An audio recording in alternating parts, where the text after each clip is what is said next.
The kitchen smelled like lemon and butter and every birthday Raymond ever loved. I stood at the counter pressing candles into the cake I had baked myself. The same recipe.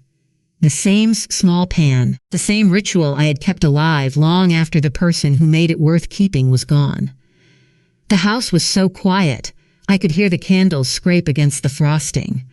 My phone sat face up on the counter. A text from Danielle glowed on the screen, sent at 11:47 the night before, like something she remembered just before sleep took her. "Happy birthday, Mom." A heart, nothing more. I picked up the phone to reply, and that is when I saw it, a tagged photo. Instagram, Danielle's account. She was standing on a rooftop in Miami. White linen dress, sunburned cheeks, laughing the way she used to laugh as a little girl, head back, no reservations. Her arm was wrapped around a silver-haired woman in designer sunglasses.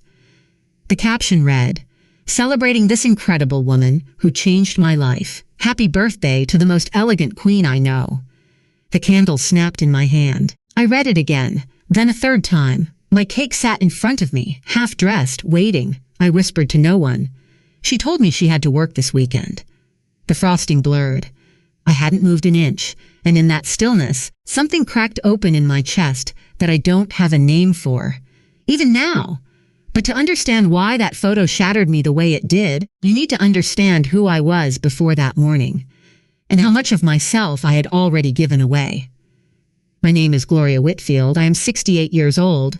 For 38 years, I was a pediatric nurse. I held other people's children through the worst moments of their lives. I learned early that love is not a feeling.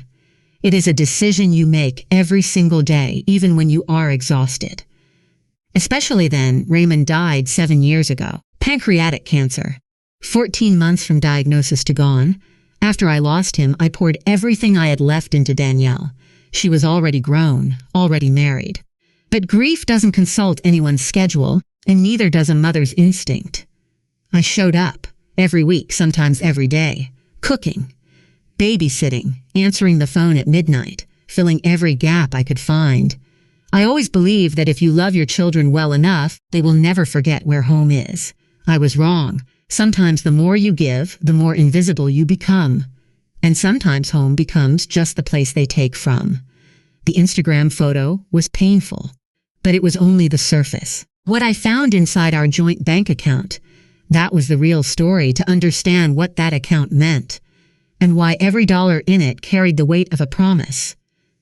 I need to take you back to Raymond. Raymond was a postal worker. He had a laugh that started low in his chest before it ever reached his face, and hands that were always fixing something. A leaky faucet, a neighbor's fence, a child's broken bicycle left on our front walk. We met at a church picnic in the summer of 1981. I was 25. He was 27. I hadn't even finished filling my plate before he appeared beside me with one already made. Potato salad, a bread roll, a slice of watermelon on the edge. "A woman who spends all day taking care of sick babies," he said, "deserves someone bringing her a plate." I married him 11 months later. Raymond was never flashy. We didn't talk about money the way some men do, loudly, like it proved something. He just made sure the mortgage was never late. Made sure there was always gas in my car. Made sure Danielle's school shoes fit before I bought himself anything new. That was his language. Consistency. Quiet, steady love with no audience and no applause. He believed in saving. Not for luxury. For security. There is a difference, and Raymond understood it deeply. When Danielle was still in grade school, he opened 2 accounts. One was her college fund. The other he called the family safety net. "Gloria?" he told me one evening at the kitchen table, his reading glasses pushed up on his forehead. "This money isn't for vacations. It isn't for wants. It's for the moment when someone we love truly needs a floor beneath them," he added. "Family money should work like family. Quiet, steady, and always there when it matters." I never forgot those words.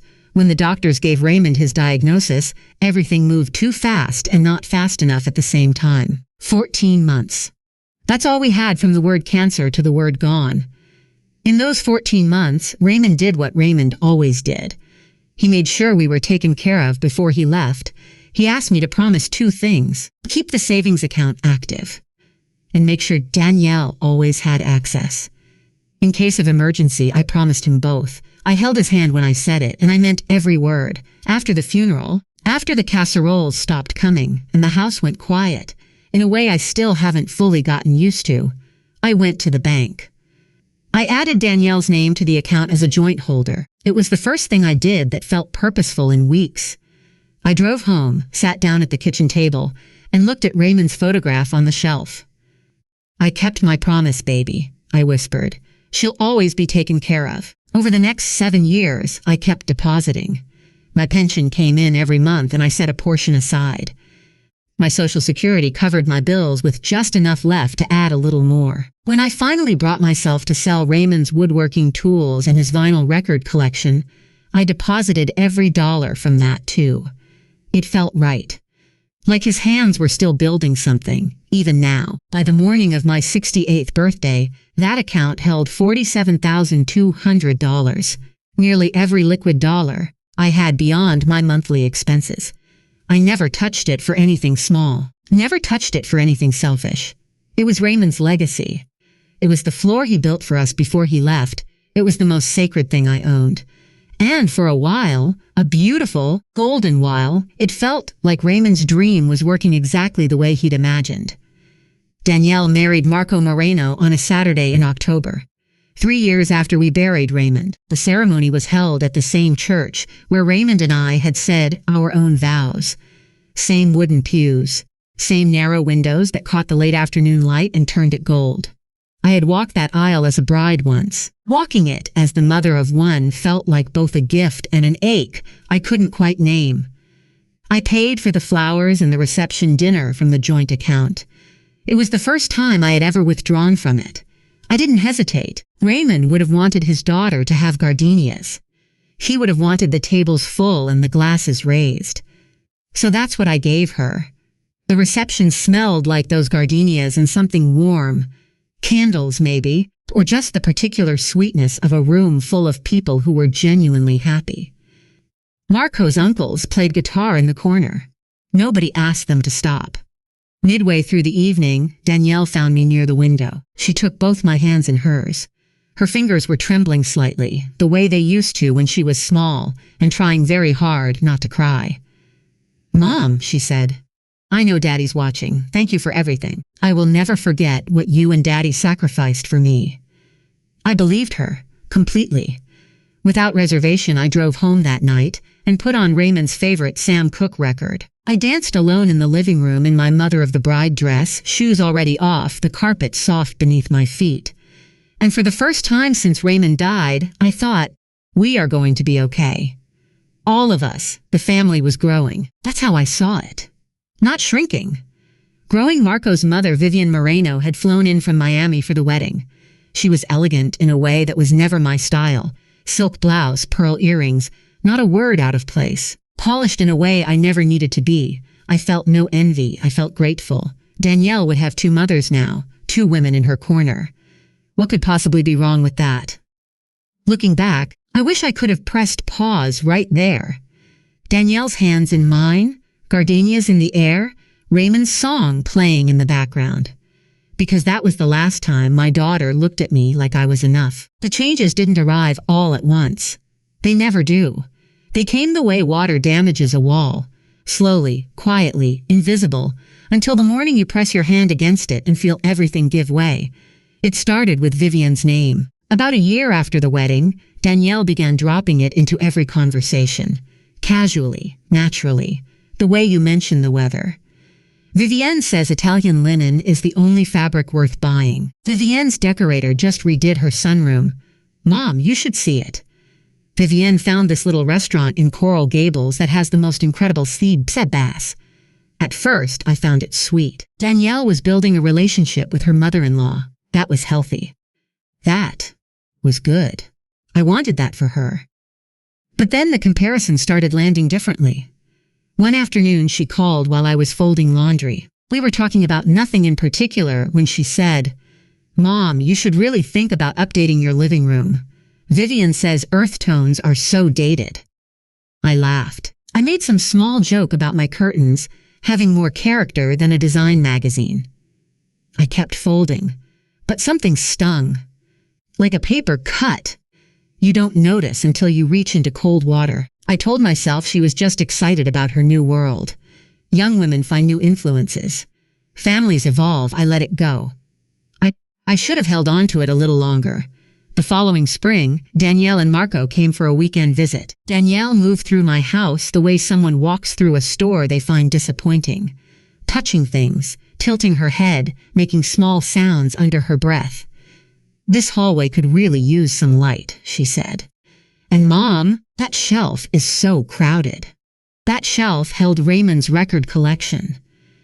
43 years of albums he had carried from apartment to apartment, city to city, until they found their permanent home in our living room. I went to bed that Friday night without another thought about it. Saturday morning, I came downstairs and stopped in the doorway. The shelf was empty. Every record was gone. In their place, nothing. Just bare wood and a faint outline in the dust, where Raymond's things had stood for 30 years.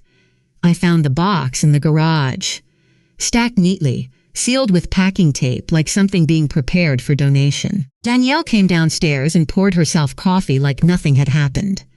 "Mom, I hope you don't mind. It was cluttering the space. Vivian says open shelving should be curated, not stuffed." I stood very still. The garage door was still open behind me, and the morning air was cold against my back. I said nothing.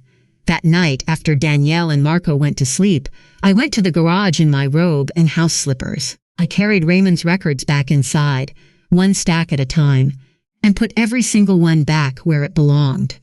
I told myself it was a misunderstanding. She didn't know what those records meant. But she did know. She had grown up watching her father dance to them in that very room. 3 months later, I checked the joint account and felt the floor tilt beneath me. The balance was down by $2,800. I hadn't touched it. I called Danielle the same afternoon. "Oh, that," she said. "The way you say, oh, that about a parking ticket. Marco's car needed a repair, and we were between paychecks. It was just a little emergency." I kept my voice even. "Honey, that account is for real emergencies.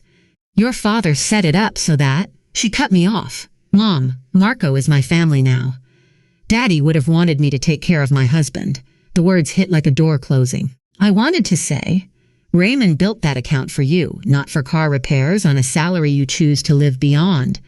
I wanted to say, "Don't use your father's name to pick your father's pocket." I said nothing. My silence became her permission. I understand. After that, the withdrawals came without warning and without apology. $600 in March, $1,100 in June, $450 in August. When I asked, the answers were vague and interchangeable. Groceries, a bill. Marco's thing. I started keeping a notebook on my nightstand. I wrote down every withdrawal, the date, the amount, whatever explanation I'd been given. Over 18 months, the number climbed past $8,400. Meanwhile, I watched Danielle's Instagram the way you watch weather you can't control. New furniture in the living room. A dinner out that looked like it cost more than my weekly groceries. A handbag I recognized from a store window I had never walked into. I would close the app and look at my own kitchen, my own careful budget. My own pension, divided and redivided every month to make sure the account Raymond built stayed whole. I told myself maybe I was overthinking it. Maybe the Instagram posts were gifts. Maybe the withdrawals really were emergencies, and I was being uncharitable to my own daughter. She wouldn't, I thought. Not intentionally, the last red flag didn't come through a phone or a screen. It came in person, in a room full of people, on a Sunday afternoon in April. I drove 2 hours to celebrate my granddaughter Lily's 4th birthday. I brought a quilt I had been stitching for 3 months. Panels cut from Raymond's old flannel shirts, soft and faded. The kind of thing a child can carry into adulthood and still feel held by. When I arrived, the party was already moving without me. Vivienne was seated at the head of the table, directing where the balloon art should go, laughing with Marco's sisters, like she had organized the whole afternoon. Maybe she had. Lily opened my quilt and looked at it with the pure, uncomplicated joy that only 4-year-olds can manage. But Danielle glanced at it once and said, "Oh, that's sweet, Mom," and turned her camera toward Vivienne's gift, a pink electric toy car, already filming before Lily had even climbed inside it. Later, Marco raised his glass. "To Grandma Viv," he said warmly. "The most generous grandmother any kid could have." The room cheered. I sat perfectly still. I looked at Danielle across the table. She looked down at her plate. I drove home with the empty quilt box on the passenger seat and both hands tight on the wheel. The road was dark and long, and I did not turn on the radio. I drove home that night telling myself it was just a toast, just a moment, just an oversight. But 3 weeks later, on the morning of my 68th birthday, I stopped telling myself stories, because the truth was staring at me from a bank statement. I set the phone down on the counter beside the cake. The frosting was still soft. The broken candles lay where I had dropped them. The kitchen smelled like lemon and butter and a morning that had already been ruined. I had been avoiding the bank account the way you avoid a mirror after a bad night. Some part of me already knew. Some part of me had known for a while. But knowing and seeing are two different things, and I had chosen knowing. The vague, deniable kind, for as long as I could. I picked up my laptop. I sat down in Raymond's old kitchen chair, the one with the worn armrests and the slight lean to the left that I had never gotten around to fixing. I opened the account, and there it was, 3 days before my birthday. Danielle had withdrawn $5,200 in a single transaction. The memo line read, "Transfer birthday celebration." I read it once. I read it twice. I scrolled further. A charge of $1,400 to a boutique hotel in Miami Beach. A charge of $680 to a beachfront restaurant I had never heard of. $7,300. Gone in a long weekend. The same weekend my daughter told me she couldn't come home because of work. I didn't scream. I didn't push the laptop away. Something inside me went very quiet. The kind of quiet that isn't peaceful. The kind that comes after something breaks completely and the sound has already finished echoing. I stood up. I went to the bedroom and came back with the notebook. I opened it to the last page and added the number, $7,300. Then I drew a line beneath the column and added everything up. $18,500 in 3 years, 34 withdrawals. Not one of them is a real emergency. Not one preceded by a phone call asking permission. Not one followed by a thank you. $18,500 from the account. Raymond built with overtime pay and careful living. From the account I had kept whole through 7 years of grief and pension deposits, and the quiet sale of everything he left behind, nearly 40% of it, gone. I closed the notebook slowly. I looked at Raymond's photograph on the wall, the one from our 25th anniversary, where he is laughing at something just outside the frame. He always laughed at things just outside the frame. "She's not borrowing from us anymore." "Ray," I said. "She's spending us." The kitchen was completely still. I got up, collected the broken candle pieces from the counter, and dropped them in the trash.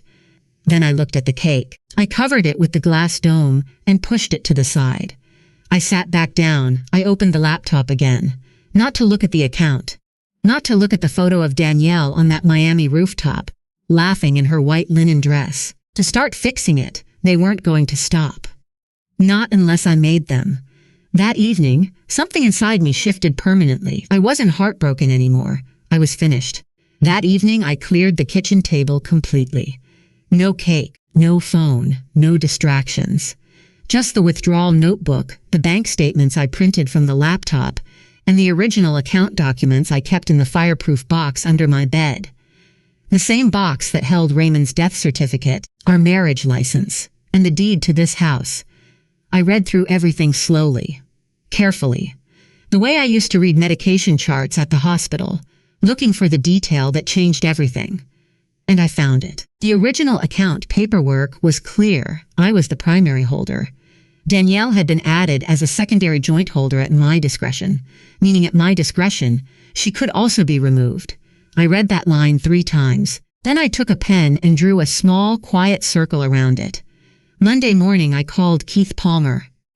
He was the son of my neighbor Barbara, a financial advisor at the credit union 2 miles from my house. I had known him since he was 12 years old, riding his bicycle too fast down our street. He was measured and professional now, But he still had an honest face. I explained the account structure. He pulled it up while we spoke. "Mrs. Whitfield," he said, "you can remove her name, freeze the account, or transfer the remaining funds to a new sole ownership account. You have every right." "I want to transfer everything," I said, "to a new account. My name only. I can have the paperwork ready this afternoon. I also need a full transaction history. Every withdrawal for the past 3 years. Every single one is documented. I'll print it when you come in." I thanked him and hung up. I opened the notebook to a clean page. I wrote one line and underlined it twice. No more access. No more excuses. No more. I did not call Danielle. I did not text her. I had nothing to say that the paperwork wouldn't say better. I went to bed before 9. I slept without waking. The first time in longer than I could remember.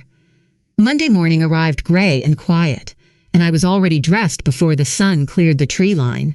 I wasn't reacting anymore. I was preparing. And by Tuesday afternoon, everything Danielle thought she had access to was gone. I wore a navy blouse. The one Raymond always said made me look like I meant business. I pressed it the night before and hung it on the back of the bedroom door, so it would be the first thing I saw when I woke up. Keith Palmer met me at the door of the credit union, like I had expected, because I was. He was in his early 40s now, serious in the way that people become serious when they've spent years watching other people's financial mistakes. He shook my hand and led me to a small office that smelled like coffee and printer paper. He had already pulled the account history. He set it on the desk between us without a word and let me look at it first. 34 withdrawals over 3 years. Every one of them was made by Danielle. The total at the bottom of the page read $18,500. Below that, in a separate column, deposits made by Danielle Zell. Keith looked at me over his glasses. "Mrs. Whitfield," he said carefully, "in 20 years of financial advising, I have never seen a joint account this one-sided." I folded my hands on the desk. "That's because it was never joint, Keith. It was just mine with her name on it." He nodded once. He didn't push further. He was a good man that way. The paperwork was clean and straightforward. New sole ownership account in my name. Full transfer of the remaining balance. Danielle's access was terminated. I signed everything in the same steady hand I used to use when signing off on patient charts. Deliberately, without hesitation. Because hesitation in those moments helps no one. By Tuesday at 2:15 in the afternoon, it was done. The joint account held exactly $0. The new account in my name alone held $28,700. Raymond's money, my money, ours, and now finally protected. I sat in my car in the credit union parking lot for a moment. Just a moment. Then I took out my phone and called Margaret Chen. Margaret had been my estate attorney for 11 years. She was sharp and unhurried and never made me feel foolish for asking questions. I told her I wanted to come in and review the will. I wanted to understand what Danielle currently stood to inherit. I wanted to know my options. "Thursday at 10, she said. "I'll pull everything before you arrive."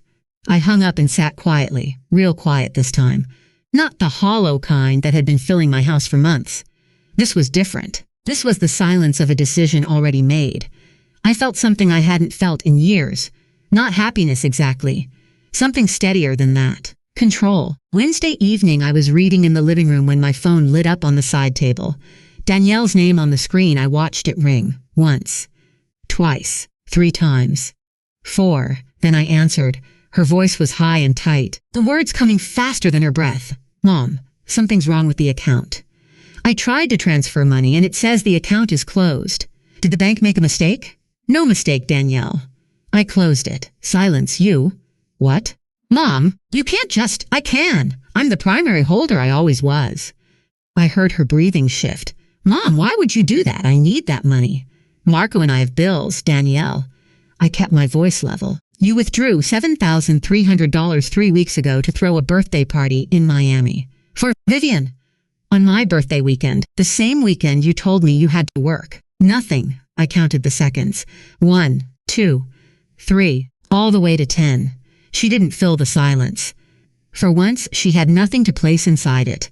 The next 48 hours were loud in the way that only guilt can be loud. Danielle called 11 times.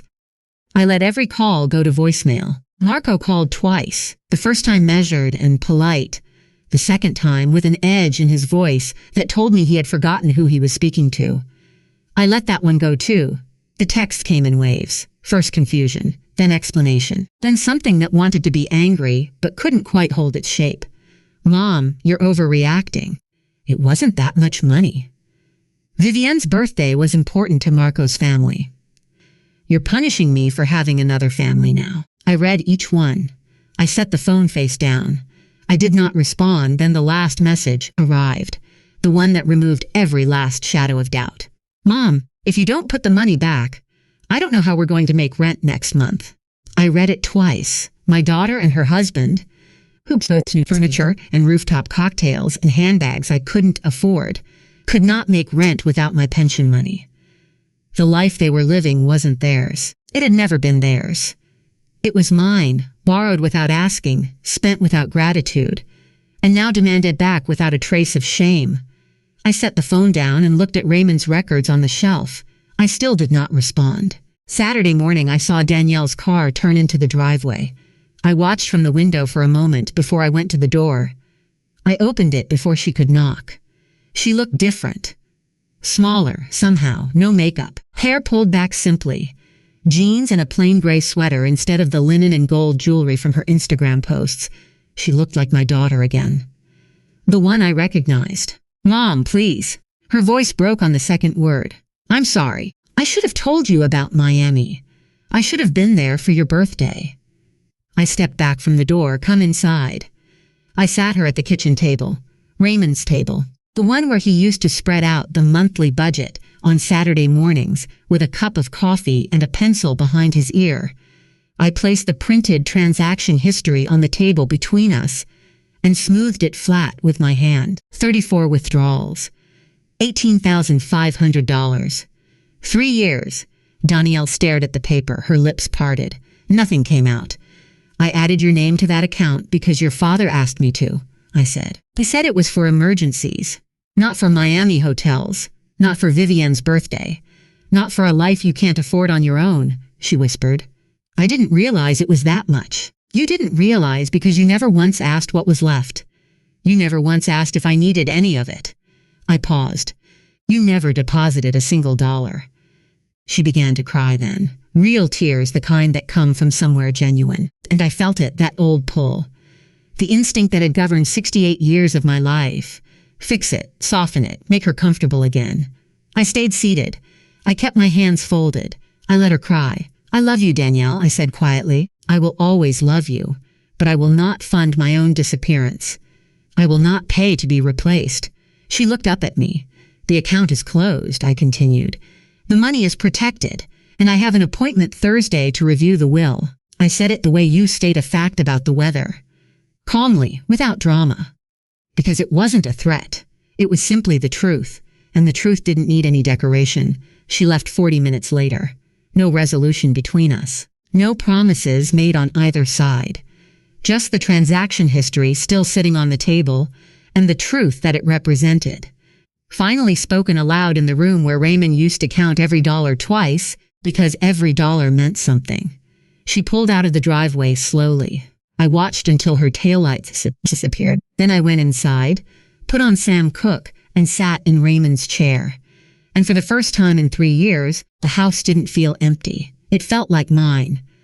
6 months later, the living room looked like mine again. Raymond's records were back on the shelf, every one of them in the order he kept them. A new reading chair sat by the window, angled toward the light the way I had always wanted, but never bothered to arrange for myself. Every Friday morning, I stopped at the flower stand 2 blocks from the library and bought whatever was fresh. Tulips 1 week, sunflowers the next. Nobody picked them but me. Nobody had to. I joined a book club that met on Thursday evenings at the library. 7 women around a table, arguing cheerfully about characters in books, drinking tea from paper cups. I hadn't laughed that easily in years. 2 mornings a week I drove to the Children's Hospital, where I had spent 38 years of my life. Not to work. To read. I sat in the oncology ward with a picture book in my lap and read to children who needed somewhere to go inside their minds while their bodies fought hard battles. I knew that word the way I knew my own kitchen. It welcomed me back without question. The $28,700 sat untouched in my sole account, growing slowly and quietly, the way Raymond always said good money should. I had updated the will, not out of anger, but out of clarity. A portion was now set aside in a trust for Lily's education, accessible when she turned 18. Whatever happened between Danielle and me, Lily would have a floor. Danielle and I spoke once a month, short calls, careful words. No warmth yet, but no cruelty either. The wound between us was still open, but it was clean. And clean wounds, in my experience, are the ones that actually heal. Then one evening, my phone rang, and the voice on the other end was small and certain and 5 years old. Grandma Glow, I sleep with the blanket you made me. It smells like you. I pressed the phone against my chest and stood in the kitchen and wept. Later that night, I took my chamomile tea out to the porch. The sky was going violet and gold at the edges, the way it does in that particular hour, when the day can't quite decide if it's finished. I thought about Raymond. I thought about the lemon cake, still sitting under its glass dome on my birthday morning, while my daughter toasted another woman on a Miami rooftop, with money that smelled like postal overtime, and 38 years of double nursing shifts. And I said it quietly, in the evening, to Raymond. To anyone who needed to hear it, love should never require you to disappear. Generosity is not a contract that entitles someone to everything you have. The greatest gift I ever gave my daughter wasn't money. It was finally showing her that I have limits. Family isn't who celebrates you on a rooftop. It's who remembers you in the quiet. I spent 68 years learning how to give. It only took one birthday to understand that keeping something for myself wasn't selfish. I finished my tea.